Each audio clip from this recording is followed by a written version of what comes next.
Hello, my name is Sarah Boudreau, and today I'll be discussing the prevalence of iron deficiencies in the U.S. and how it is linked to racial disparities. First, one should become familiar with the importance of iron and how it's acquired in the first place. Iron is a natural mineral that is essential to include in one's diet for optimal health. It can be found in foods such as meat and vegetables and must be consumed on a regular basis. Iron deficiency anemia is a nutritional disease and occurs when a person's iron levels aren't high enough to keep them in good health.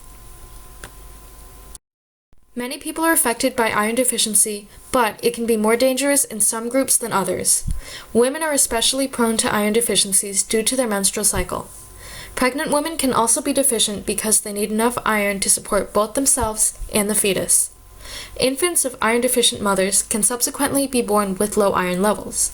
According to the textbook, it's very common for people in developing countries to suffer from iron deficiencies, such as those living in India, where rates of iron deficits are among the highest in the world.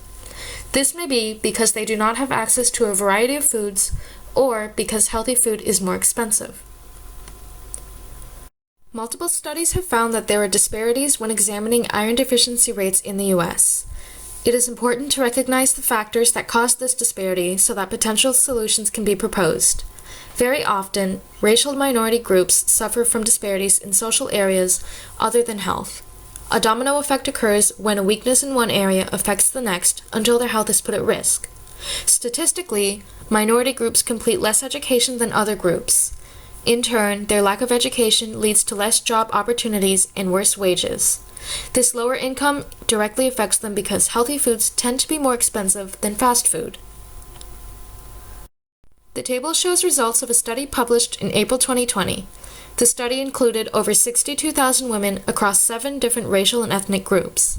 When looking at the data, it is shown that whites and Asians have the lowest percentage of iron deficiency, while Native Americans and Hispanics have the highest deficiencies. Native Americans have the highest rate at 5.22%, which is more than double the rate of deficiencies in whites, which is only about 2%.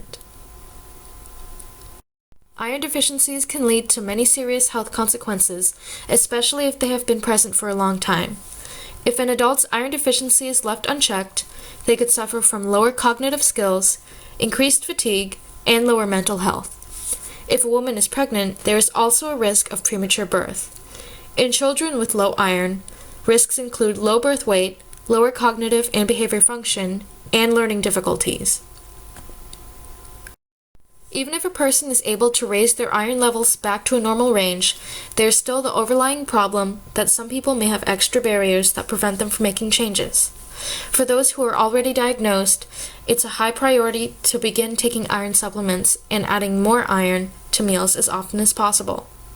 Testing iron levels again a few months later is also key so that they know how well they're progressing. For people without an iron deficiency, regular testing is still important to ensure there are no major changes in blood iron levels.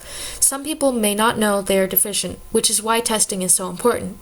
It can also be helpful to read up on iron deficiencies, and it's easier if health clinics and centers have information readily available for patients.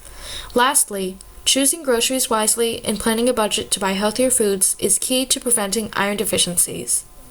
Ultimately, the best way to solve this issue is to be conscious of one's individual needs and make adjustments accordingly.